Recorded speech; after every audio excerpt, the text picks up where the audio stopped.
அடுத்தது யோகி பாபு. யோகி பாபு இந்த படத்துக்கு என்னத்துக்கு? ஒரு தேவையில்லாத ஆணின்னு சொல்லிட்டு கண்டிப்பா ஏதாவது ஒரு படத்துல கூட்டிட்டு வருவாங்க. அதே மாரி இந்த படத்துல தேவையில்லாத ஆணி யாரு அப்படின்னு பார்த்தீங்கன்னா, யோகி பாபு தான்.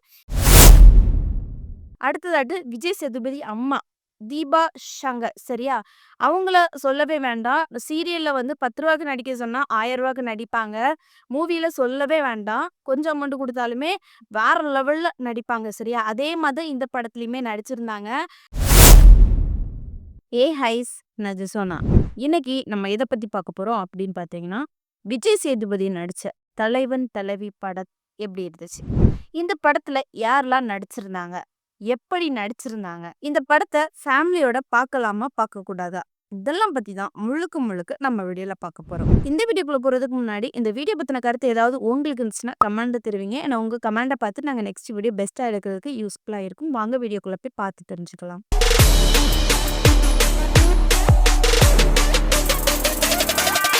முதல்ல இந்த படம் எப்படி இருந்துச்சு அப்படின்னு பார்த்தீங்கன்னா, இந்த படத்தோட கதை என்ன அப்படின்னு பார்க்கும்போது, இது ஒரு ஃபேமிலி கதை சரியா? குடும்பங்கள்ல எப்படி எப்படிலாம் இருக்குமோ, அத அப்படியே வந்து காமிச்சிருந்தாங்க. இதுல வந்து விஜய் சேதுபதியும், நித்யா மேனனும் செம்மையா நடிச்சிருந்தாங்க சரியா? கதை என்ன அப்படின்னு பார்த்தீங்கன்னா, புரோட்டா கடை மாஸ்டர் நம்ம விஜய் சேதுபதி இருக்காங்கல்ல, அவங்களுக்கு பொண்ணு பார்க்குறாங்க. பொண்ணு யாரு அப்படின்னு பார்த்தீங்கன்னா, நித்யா மேனன். அவங்களுக்குள்ள பேசி எடுத்து என்ன பண்றாங்கன்னா, பொண்ணு ஓகே ஆயிடுச்சு. அதுக்கப்புறம் வந்து அவங்க லவ் பண்ண ஆரம்பிக்கிறாங்க. சரியா? ஒவ்வொரு இடமா சுத்துறது, எடுக்கிறது அந்த மாதிரி லவ் பண்றாங்க. கடைசில அவங்க கல்யாணமும் பண்றாங்க. பண்ணி முடிச்சதுக்கு அப்புறம் தான் கான்செப்ட்டே இந்த படத்தோட கதை. அதாவது ஃபுல்லா சின்ன சின்ன பிரச்சனைகளா இருக்கட்டும். அதாவது கல்யாணத்துக்கு முன்னாடி நான் வந்து ஹஸ்பண்ட பேர சொல்லிக் கூப்பிட மாட்டேன். அந்த சின்ன சின்ன லவ் இருக்கும். கல்யாணத்துக்கு அப்புறம் எப்படி இருப்பாங்க, அந்த மாதிரி இருந்துச்சு. சும்மா விஜய் சேதுபதிக்கும், நித்யாவுக்கும் சண்டை வர்றது மாதிரி. அது மட்டும் இல்லாம அவங்க கல்யாணம் ஆனதுக்கு பிறகு குடும்பத்தில மாமியார் குடும்பம் எப்படி இருக்குமோ, நாத்தனார் குடும்பம் எப்படி இருக்குமோ, அந்த மாதிரிலாம் காமிச்சிருந்தாங்க. நித்யா மேனன வந்து கல்லால இருக்கும்போது புரோட்டா கடை மாஸ்டர்ல, அதனால கல்லால இருக்க வைக்கும்போது மாமியாருக்கு எந்த அளவுக்கு கோவம் வருது, நாத்தனாருக்கு எந்த அளவுக்கு கோவம் வருது, சின்ன சின்ன விஷயங்கள அவங்க அண்ணன்ட்ட மூட்டி விடுறது, இந்த மாதிரி வந்து கதைய வந்து அமைச்சிருந்தாங்க. அது மட்டும் இல்லாம, அவங்க மச்சினன் சரியா? பொண்ணு வீட்லருந்து மச்சினனுக்கு வந்து விஜய் சேதுபதிய பிடிக்காது. அவங்க எந்த மாதிரி சண்டை போடுறாங்க, மாமியார், மாமனார் எந்த மாதிரி ரியாக்ட் பண்றாங்க விஜய் சேதுபதி கிட்ட, அந்த மாதிரி ஒரு சில கதைகள்லாம் அதுல இருந்துச்சு. இதுதான் கான்செப்ட். அதாவது குடும்ப லைஃப் எப்படி இருக்குமோ, சின்ன சின்ன விஷயங்கள் எப்படி வருமோ, அந்த மாதிரி சண்டைகள அப்படியே வந்து எடுத்து காமிச்சிருந்தாங்க. பட் சண்டைகளா காமிச்சிருந்தாலும், இது வந்து நெறைய சண்டையா இருந்துச்சு சரியா? ஃபுல்லா அந்த படத்துல சண்டை மட்டும் தான் இருந்துச்சு. இதுதாங்க கதை முதல்லே. அடுத்ததாட்டு இந்த படத்துல யார் யாரெல்லாம் நடிச்சிருந்தாங்க, எப்படி நடிச்சிருந்தாங்க அப்படின்னு வந்து பார்ப்போம். முதல்ல நடிகர் விஜய் சேதுபதி பார்ப்போம். விஜய் சேதுபதி வந்து அ அவர்ட்ட எந்த ஒரு படத்த குடுத்தாலுமே, அதே கேரக்டர்லா மாறி என்ன பண்ணுவாரு, அழகா நடிச்சுருவாரு. அதே மாரி தான் இந்த படத்துல அப்படியே நடிச்சிருந்தாரு. ஏன்னா, ஒரு புரோட்டா மாஸ்டர் அப்படின்னு சொல்லிட்டு ஒரு கேரக்டர் தான் அவருக்கு. அதுலயுமே அதே மாதிரி எப்படி ஒரு ரியல் புரோட்டா மாஸ்டர் எப்படி இருப்பாங்களோ, அதே மாதிரி இவரு வந்து பெர்ஃபார்மன்ஸ் பண்ணியிருந்தாரு. ஃபுல்லா புரோட்டா போடுறது, சமைக்கிறது, எல்லாமே. முழுக்க முழுக்க இந்த படத்துல முக்கியமா என்னென்ன சீன் இருக்கும் அப்படின்னு பார்த்தீங்கன்னா, ஃபுல்லா சாப்பிடுற சீன் தான் அதிகமா காமிச்சிருப்பாங்க. சண்டை போடுற சீனும் காமிச்சிருந்தாங்க. அப்புறம் சண்டை போடுறது வந்தும் ஒரு ரியலா இருந்துச்சு. ஃபுல்லா கத்தி கத்தி சண்டை போட்டது. பட் ரொம்ப கத்தும்போது அது கொஞ்சம் ஓரளவுக்கு நல்லா இல்ல. இருந்தாலும் விஜய் சேதுபதி செம்மையா நடிச்சிருந்தாரு. முக்கியமா என்ன அப்படின்னு பார்த்தீங்கன்னா, மோஸ்ட்லி இந்த படத்துல உள்ள ஒரு பாட்டு ட்ரெண்ட் ஆச்சு. அந்த பாட்டுக்காக தான் எல்லாருமே இந்த படத்த பார்க்கணும் அப்படின்னு சொல்லிட்டு ஆவலோட இருந்திருப்பீங்க. அதே மாரி தான் நானும் இருந்தேன். பட் இந்த படத்த வந்து சூப்பரா நடிச்சிருந்தாங்க. காஸ்டியூம் வைஸ் அப்படின்னு பார்க்கும்போது, ஃபுல்லா வந்து விஜய் சேதுபதி இதுல வந்து ஃபுல்லா வேஷ்டி, சட்டை அந்த மாதிரி தான் குடுத்துருந்தாங்க. வேற எதுவுமே குடுக்கல. இருந்தாலும் கொஞ்சம் ஃபன்னியா நடிக்கும்போது ஃபன்னியா நடிச்சிருந்தாங்க. மாமனார்கிட்ட வந்து பணிஞ்சு போகுறது மாதிரி காமிச்சிருந்தாங்க. அதுவுமே வேற லெவல்ல இருந்து அம்மாக்கு கிட்டயும் பணிஞ்சு போகுறது மாதிரி காமிச்சிருந்தாங்க. பட் இந்த படத்துல வந்து சூப்பரா நடிச்சிருந்தாரு. அவரு வந்து பாராட்டணும். அந்த அளவுக்கு அந்த கேரக்டராவே மாறுனாரு. அடுத்ததாட்டு நித்யா மேனன். அவங்க எப்படி நடிச்சிருந்தாங்க அப்படின்னு பார்த்தீங்கன்னா, இப்போ ரீசென்ட்டா சில படங்கள்ல வந்து ஃபுல்லா அவங்க வந்து இந்த மாதிரி மேரேஜ் ஆன சீன்ஸ், ஒய்ஃப் சீன்ஸ்ல தான் வந்து நடிக்கிறாங்க. அதுதான் உங்களுக்கு சூட்டபிள் ஆகுது. இப்பவும் இந்த படத்துல வந்து அ விஜய் சேதுபதிக்கு ஜோடியா தான் நடிச்சிருந்தாங்க. பட் நடிகை தான். இருந்தாலுமே இந்த படத்துல அவங்களுக்கு குடுக்கப்பட்டத வந்து செம்மையா நடிச்சிருந்தாங்க. ஹஸ்பண்ட்ட எப்படி பேசுறது, அப்புறம் வந்து செல்லமா கொஞ்சுறது, அப்புறம் வந்து கோவப்படுறது, ஒரு ரியல் லைஃப்ல எப்படி நடக்குமோ அதே மாதிரி பண்ணாங்க. பட் அதிகமா அவங்கள பத்தி சொல்றதுக்கு இல்லாட்டாலுமே, அவங்களுடைய கதை, ஸ்டோரீஸ் எல்லாமே அதிகமா இருந்தது. அவங்க அம்மாகிட்ட ஒரு மாதிரி கேட்கறது, அதே மாதிரி மாமியார்கிட்ட எப்படி ரியாக்ட் பண்ணது, நாத்தனார எப்படி இது பண்றது, எல்லாமே வந்து பண்ணாங்க. பட் நாத்தனார வந்து பொடலங்காலாம் தூக்கி போட்டு எறஞ்சாங்க. பட் ரியலா அப்படி நடக்காதுன்னு நெனைக்கிறேன். இருந்தாலும் அவங்க நடிச்சது வந்து சூப்பரா இருந்துச்சு. அடுத்தது யோகி பாபு. யோகி பாபு இந்த படத்துக்கு என்னத்துக்கு? ஒரு தேவையில்லாத ஆணின்னு சொல்லிட்டு கண்டிப்பா ஏதாவது ஒரு படத்துல கூட்டிட்டு வருவாங்க. அதே மாரி இந்த படத்துல தேவையில்லாத ஆணி யாரு அப்படின்னு பார்த்தீங்கன்னா, யோகி பாபு தான். யோகி பாபு வந்து காமெடின்னு சொல்லிக்கிட்டு ரொம்ப ஒண்ணும் பண்ணல. பட் லைட்டா காமெடிங்கிற ஒரு பேர்ல வந்து காமிச்சிருந்தாங்க. சரியா?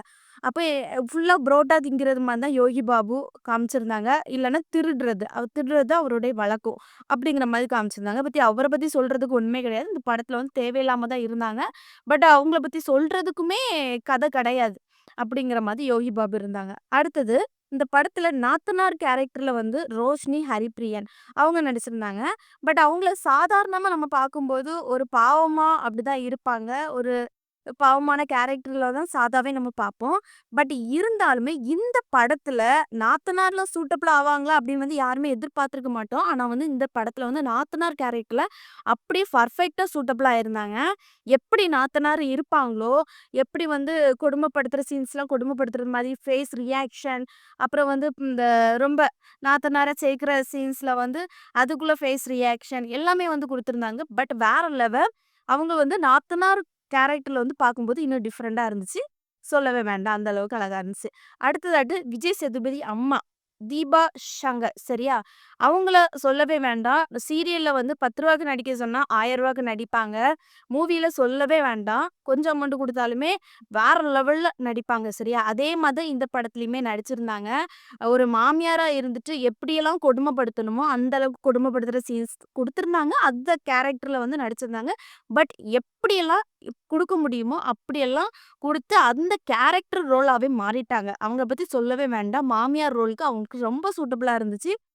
ரொம்ப கொடுமைப்படுத்துறது, பையன்ட்ட மூட்டி விடுறது, பொண்டாட்டிட்ட இது பண்றது, இந்த மாதிரியெல்லாம் வித்தியாசமா பண்ணா. அதே மாதிரி அவங்க ஹஸ்பண்ட் ஒரு மாதிரி ரியாக்ட் பண்றது, ஒவ்வொரு சீன்ஸ்லாம் வந்து வேற லெவல்ல இருந்துச்சு. அடுத்ததாட்டு மைனா நந்தினி. இவங்க கேரக்டர் ரோல் எப்படி இருந்துச்சு அப்படின்னு பார்த்தீங்கன்னா, மைனா நந்தினி வந்து படம் வந்து ட்ரை பண்ணி தான் இருந்தாங்க. இவங்களுக்கு இந்த படத்துல வாய்ப்பு கிடைச்சது ஓகே தான். பட் இருந்தாலுமே அவங்க வந்து ஒரு முக்கிய ரோல்ல வரல. பொதுமக்கள்ல உள்ள ஒரு சும்மா தூரத்து சொந்த கேரக்டர்ல வந்திருந்தாங்க. இருந்தாலுமே அப்பப்போ அவங்களுடைய வாய்ஸ் வந்து அதுல வந்து தென்பட்டுச்சு தான். இருந்தாலுமே ஆ ஒரு தேவையில்ல. ஃபேமிலி படம்னால அவங்கள வச்சிருந்தாங்க. ஆ செம்மையா அவங்க குடுக்குற மாதிரி அவங்களுக்கு குடுத்த ரோல அவங்க செம்மையா நடிச்சிருந்தாங்க. அவங்கள பத்தி சொல்றதுக்கு வேற ஒண்ணும் இல்ல. அடுத்ததாட்டு நித்யா மேனனுக்கு அம்மா கேரக்டர்ல நடிச்சது. அவங்களையும் பார்க்கும்போது அந்த எப்படியெல்லாம் ஒரு பொண்ண மூட்டி விடணுமோ, அந்த அளவுக்கு மூட்டி விட்டாங்க. அப்படி ஒரு சில சீன்ஸ்லாம் வந்து நல்லா இருந்துச்சு. அடுத்தது நித்யாக்கு அப்பா அவங்க வந்து முன்னாடி ரவுடியா இருந்தாங்க. பொண்ணுகிட்ட பணிஞ்சு போறது, இப்படி மருமகன்ட்ட பணிஞ்சு போறது, ஒரு மரியாதை குடுக்குறது, இந்த மாதிரிலாம் சீன்ஸ் வந்து அழகா இருந்துச்சு. இந்த படத்த வந்து ஒரு ஃபேமிலி படம். கண்டிப்பா ஒரு சூப்பரா இருக்கும். சொல்லவே வேண்டாம். ஒரு ரியல் லைஃப் எப்படி இருக்குமோ, அத அப்படியே வந்து அமைச்சு எடுத்திருக்காங்க. சரி இந்த படத்த வந்து யார் எடுத்திருக்காங்க அப்படின்னு வந்து பார்த்தோம்னா, சத்யஜோதி ஃபிலிம் தயாரிப்பில் டி.ஜி. தியாகராஜன் வழங்குகிறார். சரியா? தயாரிப்பாளர் செந்தில் தியாகராஜன், அர்ஜுன் தியாகராஜன், ஜி. சரவணன், சாய் சித்தார்த் இணைந்து தயாரித்துள்ளனர். சரியா? இசை யாரு அப்படின்னு பார்த்தீங்கன்னா, சந்தோஷ் நாராயணன். ஒளிப்பதிவு இயக்குனர் யாரு அப்படின்னு பார்த்தீங்கன்னா, எம். சுகுமார். சரியா? இவங்க தான் இந்த படத்த வந்து எடுத்திருக்கிறாங்க. இந்த படத்துக்கு சொல்லவே வேண்டாம். வேற லெவல்ல ஒரு குடும்ப கதைய எப்படி கிரியேட் பண்ணணுமோ, அந்த அளவுக்கு கிரியேட் பண்ணி சூப்பரா எடுத்திருக்காங்க. இந்த படத்த நம்ம போய் பார்க்கலாமா அப்படின்னு வந்து கேட்டீங்கன்னா, நான் கண்டிப்பா 100% சொல்லுவேன். இந்த படத்த போய் பாருங்க அப்படிதான் சொல்லுவேன். தியேட்டர்ல போய் பார்க்கும்போது தான் ஒரு ரியலா எப்படி இருக்குமோ, அந்த மாதிரி சில சீன்ஸ்லாம் அழகா இருக்கும். பட் அப்பப்போ அதுல வந்து காமெடிகள் இருக்க தான் செய்யும். ஃபுல்லா வந்து ஃபைட்டு அப்படின்னு வந்து கிடையாது. குடும்ப கதைகள்னால. அப்பப்போ காமெடி இருக்கும், லவ்ஸும் இருக்கும். எல்லாமே இருக்கும். சரியா? ஒரு ஃபேமிலி கண்டிப்பா இத போய் பார்க்கறதுக்கு நான் வந்து சஜெஸ்ட் பண்ணுவேன். சரியா? இப்போ இந்த வீடியோ பார்க்குற நீங்க விஜய் சேதுபதியோட ஃபேன்ஸா இருந்தீங்க அப்படின்னு பார்த்தீங்கன்னா, கண்டிப்பா இந்த தலைவன், தலைவி படத்தோட பார்த்துருப்பீங்க. யாரெல்லாம் பார்த்துருக்கீங்க? இந்த படம் உங்களுக்கு எந்த அளவுக்கு பிடிச்சிருந்துச்சு? கண்டிப்பா அத கமெண்ட்ல சொல்லிட்டு போங்க. நெக்ஸ்ட் ஒரு வீடியோல சந்திக்கிறேன். பாய்.